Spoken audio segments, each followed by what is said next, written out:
जय गुरु।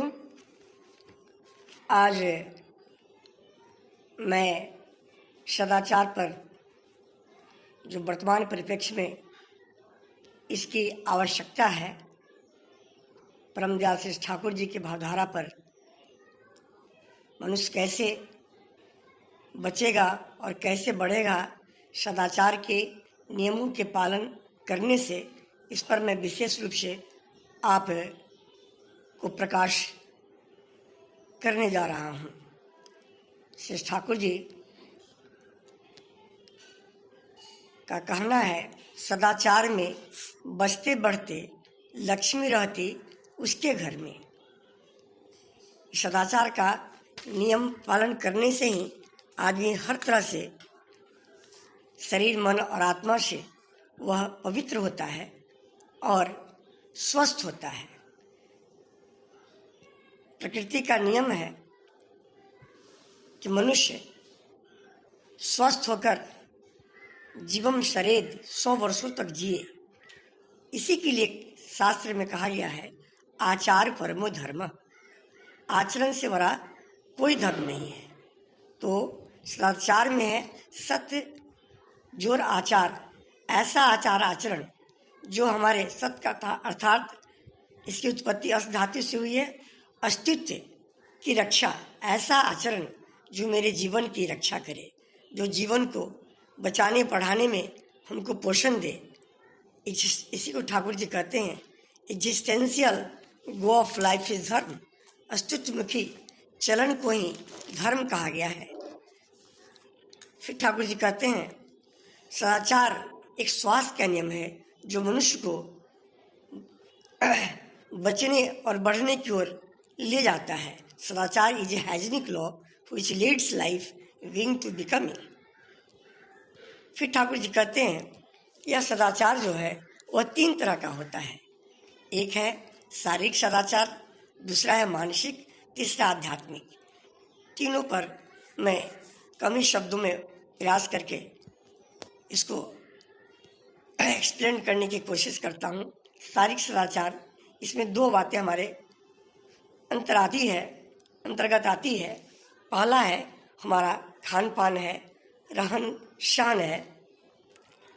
ठाकुर जी कहते हैं, मछली मांस न खाना और प्याज लहसुन मादक दो छोड़।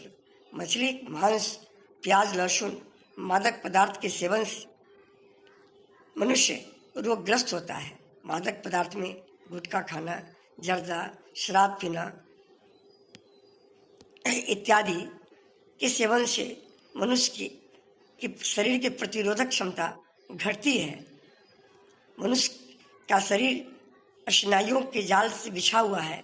उत्तेजक पदार्थ के सेवन से स्नायु तंतु की इलास्टिसिटी कमती है।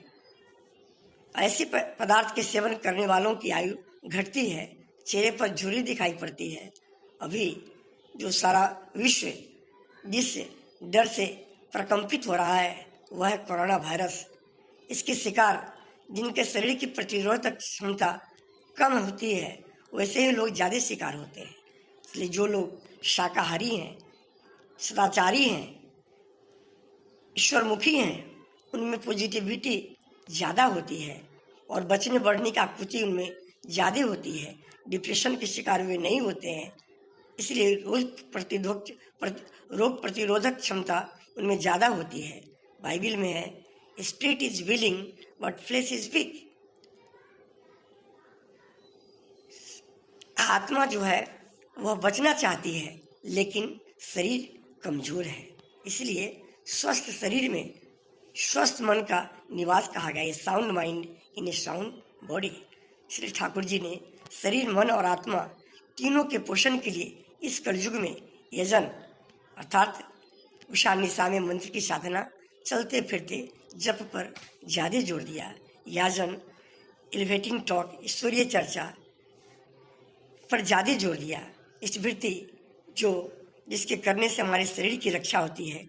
हम इष्ट के भरण पोषण के लिए जैसे ही इन नियमों का पालन करते हैं, इष्टवृत्ति के नियम का, वैसे ही इष्ट के प्रति हमारा एक विशेष तरह से लगाव होता है। हम जुड़ते हैं, जिससे हमारे अंतर एक शक्ति का प्रादुर्भाव होता है, जिसके जरिए बचने में हमें सहायता मिलती है। इसलिए इस वृत्ति से शरीर की रक्षा होती है। रहन सहन में भोजन के पूर्व ठाकुर जी कहते हैं हाथ पैर धो करके भोजन करना चाहिए।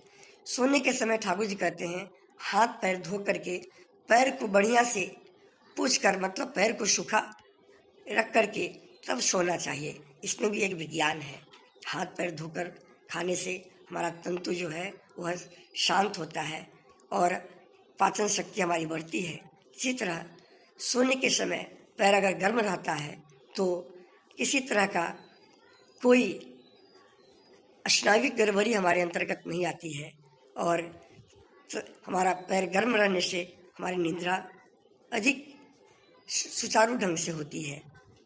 नाक, कान, मुंह में उंगली रखने पर उसे धोना चाहिए, हाथ को धोना चाहिए। इसके द्वारा दूसरे के द्वारा व्यवहृत कपड़ा या बिछावन का प्रयोग निजी जीवन में नहीं करना चाहिए। उषा निशा में हम बैठकर ध्यान करते हैं। सुबह में पूजा पाठ के बाद अगर 3 थानकुनी का पत्ता डंठल सहित चबाकर खाते हैं तो बहुत सारी बीमारियों के संक्रमण से हमारी रक्षा होती है। बाहर से घर आने पर जूते को घर में हम नहीं लाते हैं, उसे घर में प्रवेश द्वार पर ही रखते हैं और घर में पहनने के लिए अलग से हम चप्पल व्यवहार में लाते हैं। फिर बाथरूम के लिए अलग चप्पल रखते हैं। प्रस्राव के बाद हाथ धोते हैं। एक थाली में 2 आदमी का न खाना सदाचार में आता है। घर के बाहर चाय न पीना, होटल में न खाना। उदाहरण के लिए होटल में जब हम चाय पीते हैं वह गर्म पानी से प्याला अगर नहीं धोता है, अगर आप उसी प्याले में चाय पीते हैं तो कोई जो पहले टीबी का रोगी उसी कप में जो चाय पिया होगा तो उसी कप में फिर दोबारा जो हम चाय पीते हैं तो उसका संक्रमण हमारे शरीर में आ सकता है। एक ही गिलास में बिना सर्फ से धोए हुए बहुत आदमी पानी पीते जाते हैं। यह भी सदाचार में नहीं आता है। जग में पानी रहता है और एक ही गिलास से हम लोग अनेकों लोगों को पानी पिलाते रहते हैं। यह भी सदाचार में नहीं आता है। यहाँ तक कि अगर नोट भी दूसरे से लेते हैं तो उसके बाद रुपया लेन देन के बाद हाथ को धो लेना चाहिए, क्योंकि संक्रमण इससे भी बढ़ने की संभावना रहती है। शरीर की जितनी लंबाई है उतनी दूरी से श्रेष्ठ जन को प्रणाम करना चाहिए, ऐसा ठाकुर जी का निर्देश है। बिना हाथ छुए दूर से ही हाथ जोड़कर जय गुरु हम एक दूसरे सत्संगी को अभिवादन के रूप में करते हैं। और मानसिक सदाचार में हम दूसरे की मंगल कामना, वही ठाकुर जी कहते हैं अपने मंगल की प्रसूति है। ईर्ष्या, द्वेष, घृणा, ठाकुर जी कहते हैं 3 हमारे स्वभाव में नहीं रहना चाहिए। जब तक ये सब दुर्गुण हमारे अंतर्गत रहेगा मानसिक सदाचार हमारा नहीं हो पाएगा। और आध्यात्मिक सदाचार में कहा गया है एक ही साधे सब सधे, सब साधे सो जाए, जो कोई साधे मूल को फले फूले अघाए। इसलिए उस मूल के प्रति अनुरक्ति को ही भक्ति कहा गया है। ठाकुर जी सत्यानुसरण में कहते हैं एक अनुरक्ति, तीव्रता और क्रमागति में ही जीवन का सौंदर्य और सार्थकता है। You are for the Lord, not for others. You are for the Lord and so for others. यही है हमारी आध्यात्मिक सदाचार। इन 3 सदाचार का हम जितना दूर तक पालन करेंगे उतना हम देखेंगे हमारा जीवन सुखमय होता जा रहा है। हम अपने आचार्य देव का जब संग करेंगे तो पाएंगे कि आचरण किसको कहते हैं, व्यवहार किसको कहते हैं, और उनका संग करने से ही वो उनका आचरण जो है हमारे जीवन में जब उतरता है तो फिर हम इष्टमय हो जाते हैं। और जिसका जीवन इष्टमय है उसके जीवन में किसी तरह का कोई वायरस नहीं, उसका जो दिमाग है किसी तरह के पोल्यूशन से वह दूर रहता है। वह केवल परमपिता के लिए इष्ट स्वार्थ प्रतिष्ठा ही उसके जीवन का मुख्य भाव होता है और अच्छे भाव से आदमी निरोग होता है। इन्हीं शब्दों के साथ मैं अपनी वाणी को विराम देता हूँ और जितने भी हमारे गुरु भाई हैं, सबों की मंगल कामना परमपिता के श्री चरणों में मैं करता हूँ कि सबके जीवन में सुख शांति और स्वास्थ्य आवे। जय गुरु।